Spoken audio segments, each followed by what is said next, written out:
Certainly one of the most stunning finishes to a college football game I've ever witnessed. I've never seen anything like it. Yeah, no, nothing even close. I don't think you ever will again. That was unbelievable. It was jaw-dropping. The Michigan punter dropped apparently a good snap, and then apparently it looked like he was just trying to throw it out of bounds, maybe.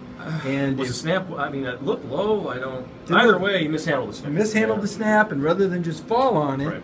Which you would have thought Harbaugh during the timeout would have said, if anything goes wrong, just fall on it. But he tried to make a play, throw the ball out of bounds maybe, but it went right into the arms of Jalen Watts-Jackson. And Watts-Jackson, of course, raced 38 yards into the end zone for a touchdown as time expired, pretty much snatching a victory out of the jaws of defeat to Michigan State, I don't believe, led for a single second.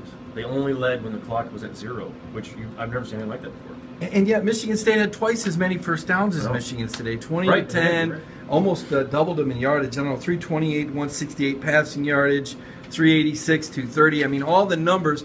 The irony here, Nick, is that Michigan State special teams have been horrible throughout the day. Michigan's been great. And the story was going to be that Michigan won this game because of great special teams play. Yeah, it's just a fascinating and heartbreaking story for Blake O'Neal, who has an 80-yard punt at one point in the game, who loaded up. I mean, we can look at it. I mean, he loaded up and had a handful of punts that, you know, he had 45 yards a kick. I mean, he kept them in the game. He kept Michigan State playing against long fields. He was a huge factor along with Peppers in the return game. Yeah, Jabril Peppers was outstanding. I don't know what his return yard had to be over 100. He had 140 yards total or something like that. But, you know, for that to all come down to one, you know, and that's why you could see why Harbaugh says the other option was to either go for it, you miss it, maybe they get a Hail Mary. But he said, you know, they feel like they've got a really good punter. So just get the ball in his hands, he kicks it, and the game's over.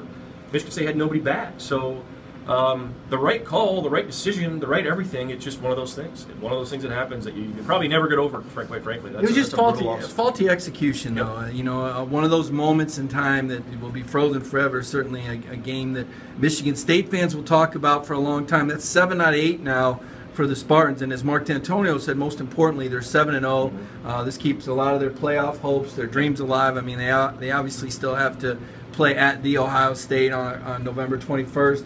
They've got Indiana up next. I don't think that's a gimme anymore. Really, nothing has been a gimme for this Michigan State team. Nick, you look at their finishes, they're 3-0 in the Big Ten, but every Big Ten game has gone down to the final possession. Meanwhile, I almost wonder if it hurt Michigan that they hadn't been in a close game. I mean, they've been blowing everybody out. Could have been, and that could be still because they just didn't seem like they could put the foot down on them either. That was a struggle. And Harbaugh said to the team after the game, you know, it hurts. Obviously, it hurts. There's nothing I can say to make it feel any better. But he also told them everyone in this room had a chance to end the game, and we couldn't do it. It's not just on the punter.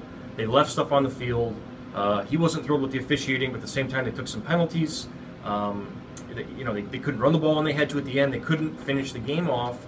And now what you have is your first test of adversity in the Harbaugh era, because there really hadn't been much other than the Utah game.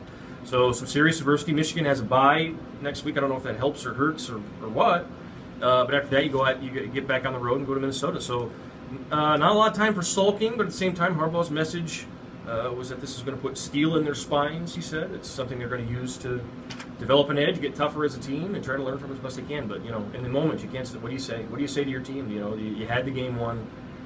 It was over. I think Michigan's win percentage at that point would have been less than 1% with the last snap. So I don't know what you say to your team afterward other than it's gut-wrenching. You said they played winning football. They just didn't win. Both sides played winning football. It was one of those things. Yeah, you know, Michigan State, now that's 12 in a row for Michigan State on the road in Big Ten games. Kept that scoring streak alive, didn't they? Yeah, they've got the 24 points or more, 22 games in a row, just Michigan State and Baylor. And, you know, pretty miraculous. But I think when you win a lot, like Michigan State has, you really do start to get these expectations. I mean, Shalik Calhoun was down there telling us, if you can believe this, that he didn't think the game was over. He thought they could still win at that point, which, you know, well, more power to him for that, because everybody else thought it was over. Well, he mentioned some divine intervention or whatever it was, but yeah, I mean, the celebration was on in Ann Arbor, and you know, they turned the scoreboards off here, like right after they killed the scoreboards here. I mean, it's like, what are you doing? I mean, at least they left the lights on in the stadium. I mean, was it a mad scorekeeper, or did they do that after losses here? No, that's just, I've never seen anything like it, and I don't think you ever will again. Yeah, well, no, I don't, and you can read all about it on MLive.com. I know Nick's going to have a lot to write about it, and certainly myself and Kyle Austin will as well on MLive.com, so check us out there.